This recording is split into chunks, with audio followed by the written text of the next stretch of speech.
Bienvenidos una vez más a esta reunión que tenemos de manera virtual. Dios les bendiga. Estamos ahora en un nuevo episodio de este tema, de este proyecto que tenemos de entrevistas con nuestro pastor, el pastor Fidel Méndez López. Bienvenido, pastor. Sí, pues bienvenidos a todos los que nos ven en el YouTube. Muy bien. En este día vamos a platicar sobre lo que continúa después de la historia del pastor Benjamín.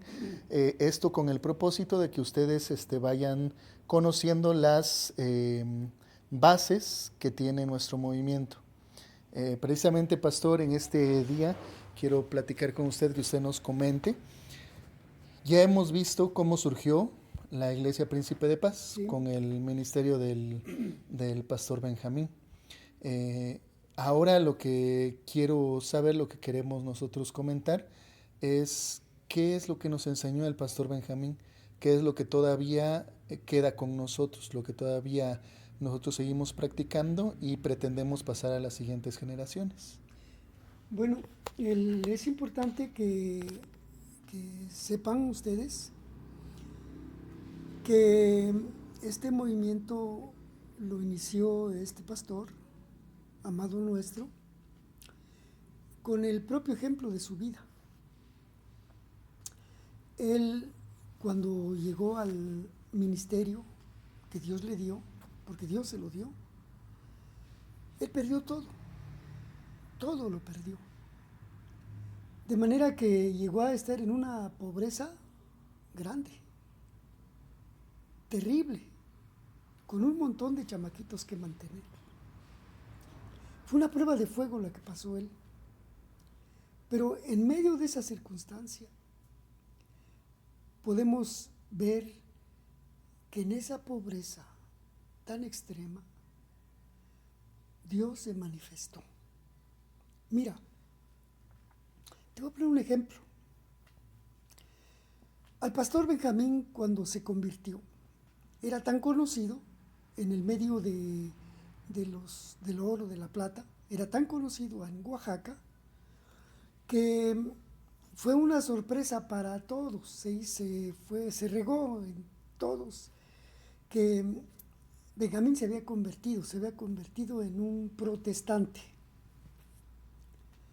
Y entonces, como consecuencia de eso, él empezó a tener una persecución porque al ver la cantidad de oro que él manejaba y las cosas tan exquisitas que hacía con sus manos, se unieron los joyeros, sobre todo los que compraban del banco el oro.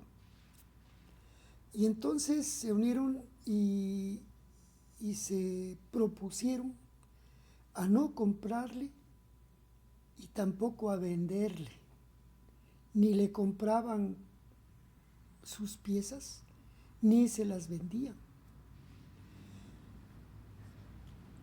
Y, y empezaron a ofenderlo a él. Iba y a visitarlos para proponerles el camafeo que él inventó, el oro verde que él trabajaba, el oro rosado, el oro azul. Todos esos oros manejaba él. Él los descubrió investigando en su propio taller. Y llegaba con ellas, con estas personas que revendían las cosas, y le decían, ya llegó el pastor alemán. Fíjate, de ese tipo de ofensas. Pero las ofensas no solo solo fueron en puras ofensas, sino en que la Cámara de la Industria de la Transformación, donde todos ellos estaban inscritos, que ellos no la transformaban, nada más la revendían, pero ellos estaban inscritos, se puso en contra del pastor, fíjate, en contra del señor Benjamín Méndez. Entonces, fue tanta la situación que padeció que todo se le vino abajo. perdió todo.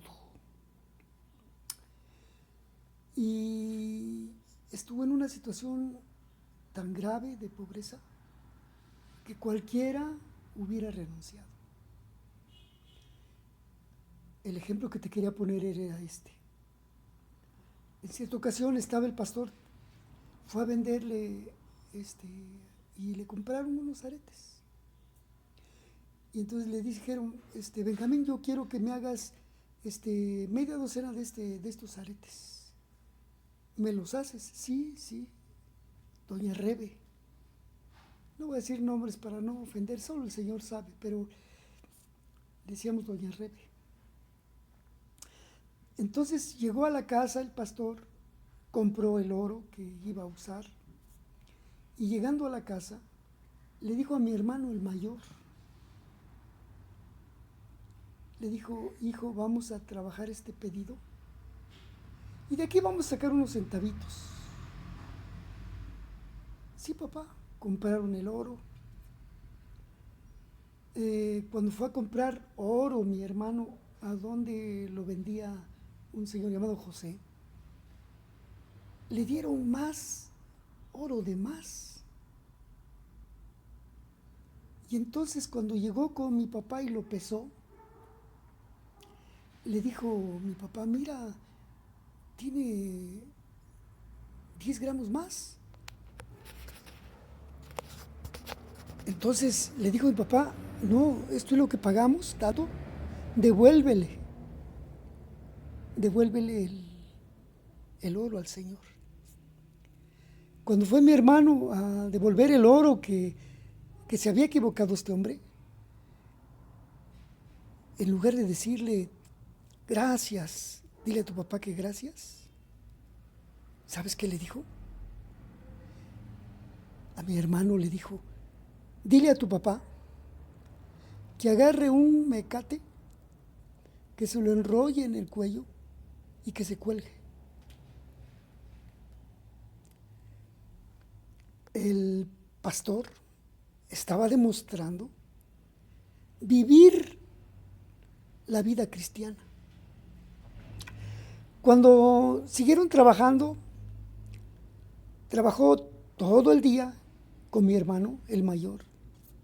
Toda la noche velaron y en la mañana, cuando yo me levanté tempranito como niño, ahí estaba la cápsula, así le llamábamos a un recipiente donde estaban ya las piezas que habían sido doradas y nada más se necesitaba bruñir para entregarlas. Después de haber descansado un rato, se levantaron, bruñeron y ahora sí, a entregar el pedido que le habían hecho. Fue a entregar el pedido y llegó con doña Rebe. Y antes de salir le dice a mi mamá, mija, prepárate porque voy a traer tasajito, voy a traer pan, tortillas y vamos a comer con unos chilitos. Vaya, una cosa gratificante después de haber estado trabajando. Sí, decía mi mamá, aquí espero. Fue de doña Rebe y le dice, ¿cómo si ayer te los encargué? Sí, doña Rebe, pero ya los hice. No, ¿sabes qué? Tú me estás transando. A ver, dame aquí las piezas, eso sí. Tomó todas las piezas, las echó en su cajón. Ahora, vete, lárgate, le dijo al pastor. Pero doña Rebe, estuve trabajando. No, ¿sabes qué? O te vas, o te acuso con la policía y te meto al bote. Vete, lárgate. ¿Con quién se quejaba? Si la misma Cámara de la Industria de la Transformación se le había echado encima a él. ¿Con quién se quejaba? Con Dios. Solo con Dios. Era lo único que le quedaba. Y regresó triste a la casa. Y le dice, mamá, mira, mija, dice, fíjate que así me hizo doña Rebe. Y ahora, ¿cómo almorzamos? Todo lo que gané ayer lo invertí en oro y el oro se lo quedó. Y dice mi mamá, una mujer santa también, fiel al Señor, decidida, ella fue la primera que se convirtió. Le dice mi mamá, déjame, hijo, voy a ver a doña Celia, una señora que siempre nos hacía favores. Y esa doña Celia le prestaba a veces dinero, pues veía la necesidad en la que estábamos. Entonces salió, le dice mi papá, lleva tu canasto. No, dice, voy primero a ver si me prestan. Si no, pues, ¿para qué llevo el canasto? Si me prestan, como está aquí a 5 cuadras, regreso luego. Sale mi mamá. A media cuadra, dando la vuelta, encuentra un billete de 500 pesos, que para el precio de hoy estaría como unos 3,000 pesos. Y todavía levanta el billete, se fija si alguien estaba por allá para decirle, señor, usted no se le cayó este billete. No había nadie. Agarró el billete y contenta le dio gracias a Dios. Esos eran mis padres. Le dio gracias a Dios, regresó a la casa y en la casa vivíamos en una vecindad. Y cuando entró en la puerta, mero en la puerta, va saliendo una señora con un canasto. Y la ve y le dice, güerita, ¿qué usted vive acá? Sí, señora, dice, dígame, ¿para qué le puedo servir? Mire, dice, es que traje este canasto. Tiene tamales, tiene pescado, tiene carne, tiene las tortillas del Istmo, ¿cómo se llaman? Totopos. Y las traje para mi familiar que vive aquí, dice. Pero no está, mire, dice. Y yo ya voy de salida. ¿No se enoja usted si agarra mi canasto para usted? No, señora, le dice. No. Tenga, güerita. Cómase todo. Está limpio. Agarró mi madre el canasto y regresó a donde estaba mi papá. Mira, hijo, lo que es el Señor. Sacaron, le explicó lo de los 500 pesos. Sacaron lo que tenía el canasto y todos juntos oramos a Dios. Gracias, Señor. Esto es algo maravilloso, una de las historias más hermosas que he escuchado de la familia del pastor. Sin embargo, ¿cómo lo traduciría usted para el movimiento, para la Iglesia Príncipe de Paz? ¿Qué enseñanza puntual tenemos de ahí? Pues ese fue una de las enseñanzas del pastor, que en este movimiento Príncipe de Paz, los ministros que ocupan las cátedras no buscan enriquecerse de las ovejas. Los ministros que ocupan las cátedras son ministros versados en la aflicción, en la escasez y con conocimiento personal de que Dios te da. Gloria a Dios. Entonces, es algo muy hermoso. Desde que yo también vi el doctrinario, que hablaremos de él más al rato, uno de los puntos doctrinales es acerca del diezmo y las ofrendas. Pero en este punto doctrinal nos explica cómo en nuestro movimiento la ofrenda es algo que se da de corazón. Aún el diezmo no es algo obligatorio, se vuelve obligatorio para aquel que tiene fe. Sin embargo, nosotros no estamos ni sujetos a ofrendas ni a diezmos. Pero esto me lleva a otro conflicto, pastor, porque he escuchado también de personas que han pertenecido al movimiento que la idea es que el pastor debe ser pobre y el pastor debe sufrir. Bueno, nos acaba de decir usted que son versados en el sufrimiento, o sea, que conocen el sufrimiento de cerca, que conocen la pobreza tal vez de cerca en algún momento determinado, pero ¿qué piensa usted o qué nos dice sobre este pensamiento? ¿El pastor debe ser pobre? ¿El pastor debe sufrir como deber? Mira, la enseñanza que nos dio el pastor, el anciano que fundó todo este movimiento y que nos puso los principios, dice esto: todo para nosotros es Jesucristo. Jesucristo es nuestra fuente. Jesucristo es nuestra meta. Jesucristo es nuestro sostén. Y los que ocupan las cátedras en este movimiento saben esto, que nuestra base fundamental es la palabra de Dios. Y con respecto a la palabra de Dios nos dice lo siguiente. Si leemos el libro de Proverbios, en el libro de Proverbios, su capítulo 10, su verso, déjame decirte, 10, 22. La misma palabra da respuesta a esto que me estás preguntando. Y dice: la bendición de Jehová es la que enriquece y no añade tristeza con ella.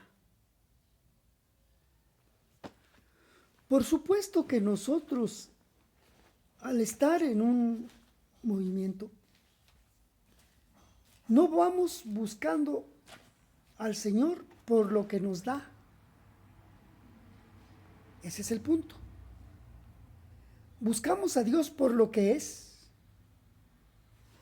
y porque estamos agradecidos con Él por nuestra salvación. Pero sabemos que la bendición de Jehová nos enriquece. Mira, tenemos una hermanita, lejos, en un pueblo lejano, muy lejano. En ese lugar llegó el Evangelio, se predicó el Evangelio. Era un lugar de muchos asesinos. Allí el camión de Coca-Cola que entraba ya no salía. O si salía, pero desvalijado. Era tan grande el problema allí. Pero allí llegó el Evangelio. Y esta hermanita, el pastor la mandó para allá. Y en ese lugar, pues tengo entendido que no sabían cultivar frijoles. Ellos cultivaban droga, pero no frijoles. Y allí estuvo ella, llegó y empezó a comer lo que podía. Cuando había sopa, que era un platillo, cuando no, pues la hermanita sufrió hambres, pobreza, hasta que llegó el momento en el que ella narra: algún día vamos a hacer una entrevista con nuestra hermana allá en su comunidad. Nuestra hermana Elpidia, le mandamos saludos allá en Las Conchas, Chimalapa. Sí, nuestra hermana Elpidia. Ella, estando en esa circunstancia y por amor a Dios, porque aquí en Oaxaca ella tenía un negocio bien surtido. de abarrotes. Y cuando estaba en esa circunstancia de hambre y de pobreza, predicando el Evangelio en un jacalito de ramas y lodo, dice que llegó al templo, al lugarcito ese que Dios nos había dado, pegadito a un árbol de tamarindo donde fue el primer encuentro. Recuerdo que el primer encuentro en ese lugar, debajo del tamarindo, se presentó el pastor, iba nuestra hermana de Tehuantepec, nuestra hermana Elizabeth, iba nuestro hermano Moisés de Juchitán y varios hermanos con el pastor, y ahí estábamos. Entonces el pastor empezó a predicar el Evangelio por primera vez. Y entonces, de repente del cerro empezaron a bajar personas armadas, que cuando iba llegando la camioneta en la que íbamos, esas personas armadas se habían ido al cerro, porque dijeron, ahí vienen los federales. Y no eran federales, éramos nosotros que íbamos llevando el Evangelio. Entonces, cuando ya estaban reunidos en el tamarindo abajo, le dicen al pastor, pastor, estamos rodeados de gente armada. Y dice el pastor, no se muevan, júntense. Oramos a Dios y él siguió predicando la palabra, que Cristo es poderoso, que Cristo bendice, que Cristo santifica, que Cristo salva, que Cristo perdona pecados. Y el poder del Evangelio incrustó a varios de los armados. Y entonces una de las esposas de los hombres reunidos allá se levanta y dice, a ver, tú pastor, le dice, si tu Cristo es tan poderoso, que llueva, porque tenemos mucho tiempo que en este lugar no ha llovido y todos los arroyos están secos y no tenemos agua. Mi Cristo es poderoso, dijo el pastor, y vamos a orar y va a haber agua. A ver, todos los hermanos vamos a orar por esta petición. Y todos los hermanos, los armados rodeándolos, todos los hermanos orando a Dios para que lloviera. Y al término de la reunión, el pastor hizo un llamado y muchos de los armados dejaron sus armas y aceptaron al Señor. Al siguiente día, porque íbamos a estar 3 días, al siguiente día estábamos ya reunidos cuando llega un hombre y con un plástico, un nylon, y ahí venía, tapándose el sol porque hace mucho calor ahí, y todos riéndose de él, oye, que no sé qué cosa. Fue una burla para él. Y ahora, ¿por qué vienes? Le dice, que no, ayer le pedimos a Dios pues para que lloviera. Pues yo ya vengo preparado. Fíjate las cosas. Un hombre que escuchó la palabra y que la creyó y siguió el culto, cuando de repente empieza a llover como nunca había llovido y todos mojamos porque no se suspendió el culto. Un agua fría. Y entonces levanta él, ahí está pues, con su impermeable. Yo no me he mojado, él ya traía el impermeable. Así entró el Evangelio. Y ahí se quedó la hermana Elpida. Y entonces, cuando ella estaba en esta lucha de alimento, ella ya empezaba a hacer cultos ahí, todo eso. Fue temprano, al lugarcito que ya habían preparado con ramas, con pedazos de palos, con lodo, un altar de lodo, y le dice a Dios, es una oración de fe, Señor, le dice, no es que yo no quiera, es que ya no aguanto, tengo hambre. Y dejé a mis hijos allí en Oaxaca.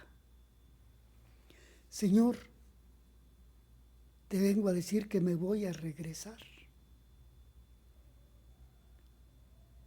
Lloró la hermana en su oración con su aflicción, porque tener hambre no es cualquier cosa. Cuando terminó de orar, se levantó del altar de lodo, hecha con lodo, y cuando va saliendo, oye una voz que le dice, ¿a dónde vas? Vuelve. Una cosa así parecida le dijo. Ella dará el testimonio correcto. Esto se dio en 3 veces. Y entonces ella entendió. Bueno, Señor, tú me bendecirás. Y te digo algo, Dios la bendijo. Conocemos a la hermana Elpidia, su casita muy bonita ahí con un jardín muy hermoso, tiene sus animalitos también.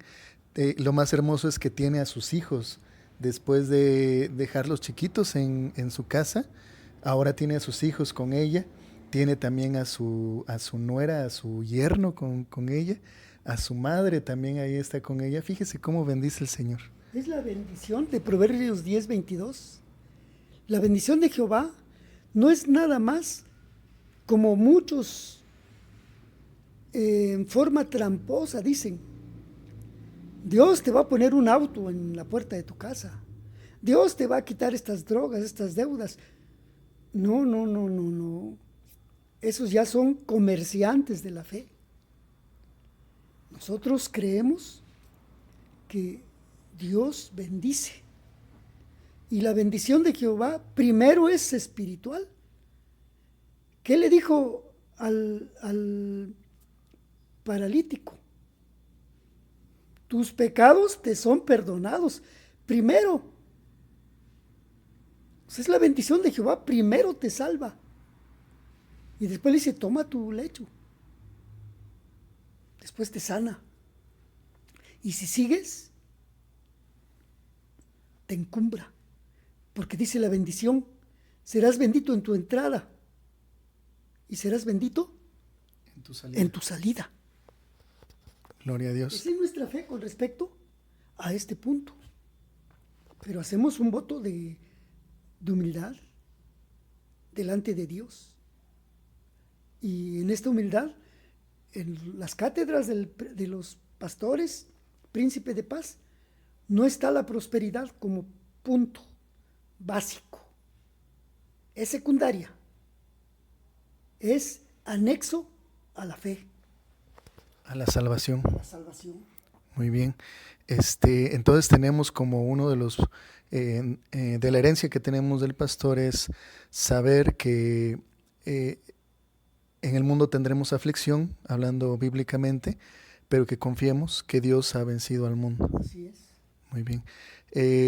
También ahorita comentó Las Conchas, ya hemos hablado de otras misiones. ¿Hacia dónde más se ha dirigido este ministerio, este movimiento Príncipe de Paz? Los hombres y mujeres que forman el movimiento son formados en doctrina. Buscamos que la doctrina sea bíblica. La sana doctrina la consideramos la doctrina fundamentada en la santa palabra de Dios. El pastor nos llevó a identificar las modas que han surgido porque a él le tocaron en cuanto a posturas bíblicas, a esta doctrina de la prosperidad. Nos hizo identificar a los Cristos pequeños. Son aquellos que dicen que son Cristos, que son, como habíamos visto el yo en el video pasado. Y en base a eso, a estar fundados en esta guianza espiritual, salen hermanos que se van a diferentes lugares. Una iglesia fundada está en Juchitán, en la iglesia Mártires. Allí fue levantado también el pastor Moisés, con milagros, con prodigios. En ese lugar de mucha hechicería, de muchos pecados de homosexualidad. En ese lugar Dios se ha manifestado también grandemente. El hermano Moisés dará testimonio de cómo fueron rescatados hombres que estaban metidos en la hechicería, en la brujería y poseídos por espíritus. Y de ahí el evangelio se extendió al mar, en Chicapa de Castro, a los Guaves, la región Guave. Abarcó los Chimalapas, se va a la región Guave, a la región zapoteca de esa zona de Unión Hidalgo. Y se va a Tehuantepec. Allí en Tehuantepec se levanta también misión y todos ellos con bases doctrinales. No van así nada más, no van acomedidos, van porque han experimentado ellos en carne propia. La misión acá en Oaxaca también se ha extendido aquí del Valle del Tule, Tomaltepec. Allá hay hermanos fieles. Se ha extendido aquí a la región de Telixtlahuaca. Allá hay hermanos fieles también. En San Pedro Ixtlahuaca tenemos una misión en un lugarcito por allí metido también, se llama el Guayabal. Y acá en Oaxaca tenemos también ya una iglesia, Príncipe de Paz. ¿Fuera de Oaxaca? Fuera de Oaxaca, en Etla. ¿Fuera del estado? Fuera del estado, tenemos que el evangelio también se fue a Estados Unidos, en la iglesia que está en San Bernardino, California. El pastor, hay una anécdota también allí de que después voy a comentar, cuando allá en San Bernardino lo abordaron los pastores de allá gringos, y eso después lo comento. Pero tenemos otra iglesia en Tabasco, con su hermano Pablo, que Dios lo bendiga en esta situación tan difícil que él enfrenta ahorita con la pandemia del COVID. Todos ellos llevan fundamento que el pastor dejó. Te quiero leer, y tú ya habías dicho de los 10 ¿El decálogo? El decálogo doctrinal. Te quiero leer, porque el decálogo doctrinal, claro que hay determinados momentos en los cuales se revisa, como está en proceso de revisión ahora, por las nuevas herramientas que están surgiendo y las nuevas evidencias que han surgido. Pero él dejó el siguiente decálogo doctrinal. Primer punto: la Biblia es la palabra inspirada por Dios y es la base de nuestra fe, el fundamento que nos habla de Cristo como el fundamento de la iglesia. Ese es nuestro primer punto doctrinal.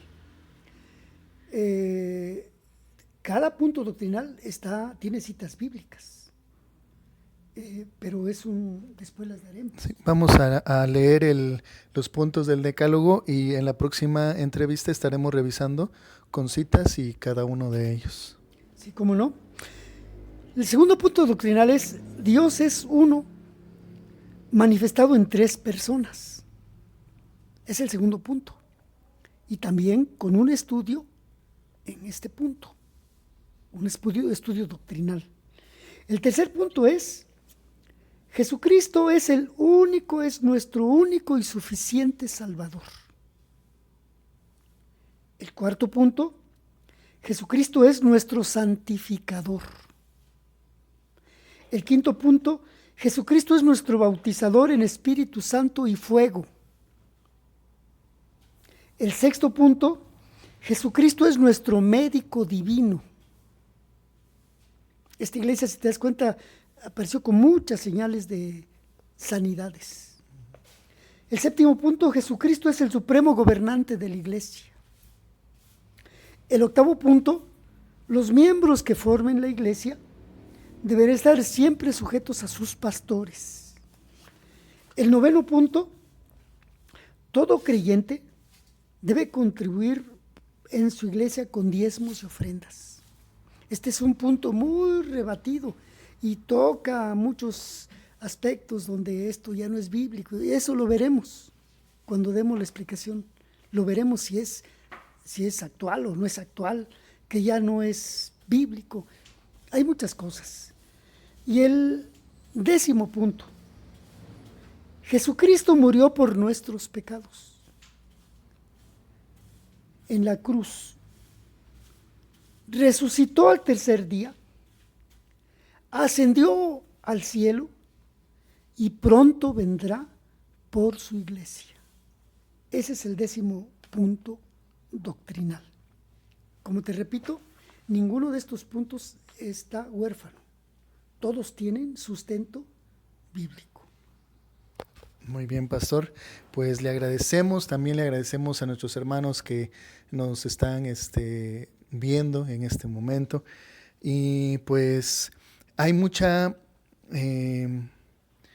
cosas que todavía faltaron por decir, tal vez, pero en estos 40 minutos, 30 y tantos minutos, es lo que soporta nuestro celular, y la forma en que nosotros los editamos también es por medio del celular. Ya pronto vamos a pasar estos videos a una computadora para poder tener más tiempo para poder explicarles, y próximamente también estaremos en un formato en vivo para que ustedes estén atentos y puedan hacer sus preguntas en tiempo real. Muy bien, hermanos, pues vamos a hacer una última oración para despedirnos. Amén. Gracias, Señor. Bendigo tu nombre. Y todos, Señor, los que escuchen este mensaje sepan que tú eres Dios y eres el Salvador. Gracias, Cristo, por esta gracia, este favor que has hecho para con nosotros. Perdona los pecados, sana, limpia, santifica. Invoco tu nombre, en el nombre del Padre, y del Hijo, y del Espíritu Santo. Amén.